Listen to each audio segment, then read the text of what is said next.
Today, we're not necessarily talking about growing social media accounts. We're talking about converting through content on social media accounts. In this hot seat conversation with Paul, you'll hear about some of the struggles that he's had with his audience. And yes, there is a little bit more specificity, perhaps, in the types of content that he can create to better attract his people.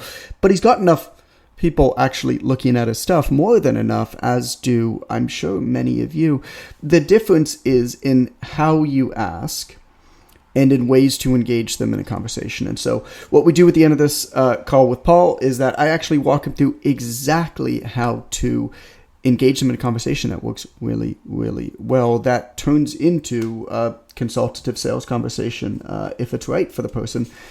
And this is actually what we're personally doing in my business as well. That's working really, really well. So I hope that you enjoy this hot seat conversation with Paul, and I'll be back at the end of it to chat with you a little bit more. Paul, you are first, my friend. Tell us a little bit about who you are, who you serve, and what we're talking about today, man. Absolutely. So, first of all, thank you for this opportunity. I appreciate it. And I am a registered dietitian by trade who works primarily with 35 to 55-year-old women who have a long history of yo-yo dieting, and much more than just helping them develop a foundation of eating habits that is simple and sustainable. I help them make lasting change from the inside out, meaning self-worth, self-confidence, self-trust all exponentially increase. Cool. Tell me about somebody who you worked with.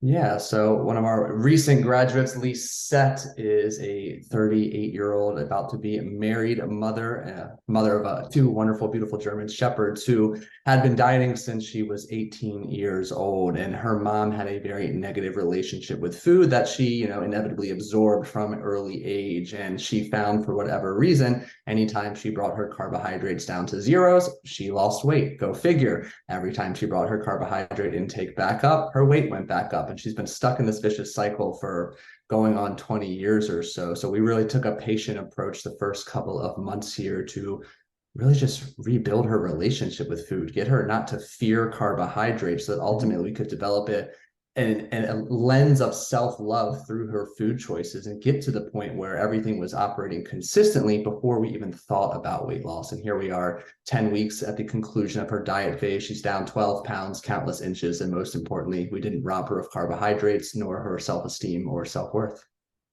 Cool. Thank you for sharing that. All right. So what are we talking about today? Yeah, my biggest bottleneck is consistency in leads, sales calls, prospects. If I can get somebody on the call, my closing rate's 55 to 60%, always room for improvement there. But where I'm finding the biggest frustration is, 1 week it is 0 calls, and next week it is 4, and then next month it is 0, and then a month later it's 15. And I have struggled with this for 3 years and haven't quite cracked the code. Mm-hmm. And so when you think back to a month where there was 15, right, where it was just like, oh my God, there's all these people coming in here. Like where were they coming from? What did you do? And I know from your application that this isn't that much different than what you did when there wasn't anybody coming, but I want to start to work backwards and peel away the onion. Happy to share. So context for everyone, like 98% of my leads are from Instagram. If it's not Instagram, it's a referral or occasional one-off from the podcast. So Alex and I had a call yesterday, so we've been digging deep. So my hypothesis is there was a consistency in social media that had the inclusion of reels, more of a viral component to get people into my ecosystem. But then there was also more consistency on just being a human being and sharing much more about my personal life and kind of connecting the dots of my struggles to relatable stories for my target audience. Mm-hmm. And I shied away from that for a multitude of reasons. But looking back, that's one of the main reasons I think I did have success for a while. Yeah, I mean, I could see that. I could see that on here for sure. It doesn't, nothing about this, unless I read the small text underneath, tells me who this page is for, right? Mm-hmm. You're a That's good-looking dude, but you're also not a woman. And so, that's fine. And the same thing with all your imagery, right? Like here, this is the first, I got to go back Correct. I got to go back 5 weeks. I got to go back 6 weeks to find a single woman on your page. Mhm. That was the first thing Great, that jumped out to me right great away. point. Was, I mean, it's you, which is fine, but like instead of saying Paul Salter registered dietitian, why not saying this Paul Salter like women's weight loss coach? Some Simple. right, Yeah. whatever you are, even sustainable weight loss expert. Like it's just it's not. It doesn't look at all like who you're actually writing this stuff for, and then the content itself. Yeah, I mean, I definitely agree. Uh, it could be much more to be towards the specific issues, like that story that you just told me about. Lisette. Lisa, uh-huh. Oh, Lisa, was it Lisa? Lisa, I know it's a tough one. Yeah. Uh, I mean, that story that you just told me, like, I could probably pull out 5 or 6 different posts out of there. Yeah. You know what I'm saying? And talk about, I mean, I don't know if she's finishing your program, but she's 10 weeks into your program. Be like, hey, here's what it looks like 10 weeks into my program.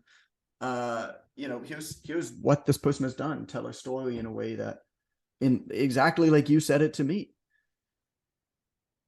Growing up, didn't have good habits at home with her mom. It was always a struggle. Here's some of the specific, with the stories, it's all about the specific stories. It's not she struggled with diets. It's what are the exact diets she struggled with. Because somebody else needs to read that and they'll be like, holy shit, I did that one too and it didn't work. Yeah. And that's the idea of like writing a piece of content for 10% and not for 90%, because that's how you can speak to folks and say, like, here's why this one exact diet didn't work for her, and here's what we did instead, for example. The only other thing that I'll say, I know that you're working on this with your coach, which is perfect, because I mean, I see your material all the time. You tag me in it every so often, but I do see your material all the time, so I'm familiar with it. I'm wondering whether there are coaches that you can do collabs with. There's Yeah. lots of amazing women coaches. I mean, even you guys here in the mentorship should collab on content. But there's lots of amazing women coaches whose stuff you like, that do stuff that is similar style to what you have here. Yeah.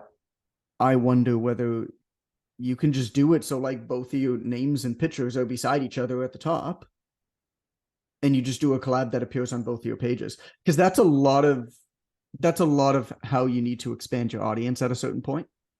Yeah. Whenever I do that, my audience grows and everything works really well, and then I just get lazy and stop doing it, because you're going to have to be the one to figure out who you're doing it with, figure out the angle, explain to them how it works, build the whole piece of content start to finish.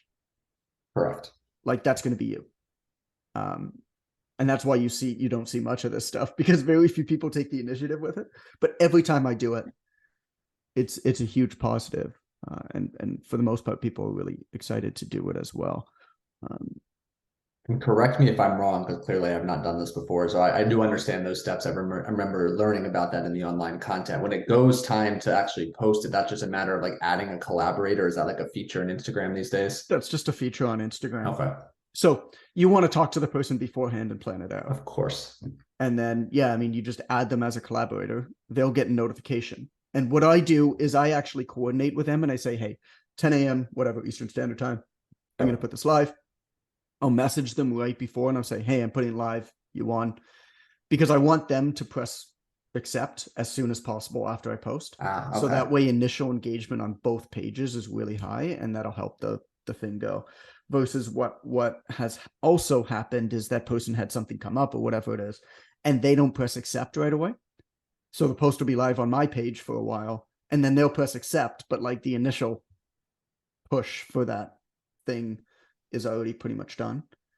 Yeah. So it still shows up on their page, which is a positive, but you don't get the benefit of it being pushed out to their audience the same way. That makes And really sense. what you're doing is you're sharing audience, but you're also in a lot of respects just sharing trust, being like, yo, this person's good. Like, I vouch for them. And so if there's a For example, if there's somebody who like specializes in fitness and workouts for your audience, and you specialize in nutrition, it could be a really nice mix. How does that stuff all land, dude? That lands really well. Like it's great perspective. You get so close to your audience and your profile for so long. It's wonderful to have a different set of eyes and earballs. So I appreciate that. And I guess my last parting question, to be respectful of my time slot, is related to anything else I need to be considering when it comes just to getting more consistency in that lead generation. I mean, it seems like my call to actions are consistent. Anything else I'm missing? The call to actions for sure. I mean, I like email opt-ins these days a lot. I don't know if you've seen me use them across my Instagram a fair bit. It works really well. And it works really well, particularly in the stories. They don't work as well on the content, on the post itself. Yeah. But they work really, really well on the story. And so all that I did is I already had these content pieces. They were just sitting there doing nothing. Like they were just like in a Dropbox folder. But they don't have to be complicated. You do one checklist on whatever, adding protein to your meals. You do one checklist on getting better sleep. And the nice thing is, if you have 3 or 4 of these, you can actually just cycle them through once a week. Yeah. And what we do now, I mean, I now have somebody, 2, even sometimes even 3, full time in my DMs responding to folks, because there's just that many conversations. Because what happens is we'll put a little bit of a tease, and you can look at mine, and I can send you all of mine and how we're doing it. One of the keys is to print the thing out and actually. I like that. It's a nice touch. And not only that, I highlight it. Yeah. So if you notice when I'm flipping through it in the video, I'm flipping through it and I'm flipping through a highlighted document. Yep. Right. And so you tease it with 2 or 3 quick slides. You ask them to respond for the link, because if you put the link, or you ask them to respond for the download, because if you put the link for them to download it or to go to a squeeze page, it's going to get crushed in the algorithm. But if they have to respond to you, then it's engagement in the DM. Then it's engagement on your story.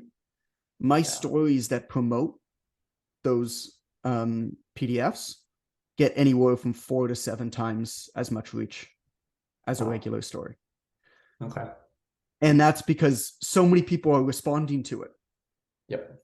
And then what happens is we respond back and we say, hey, here's where you go to download it. Okay. Awesome. They go to download it, or they enter in their email on a landing page.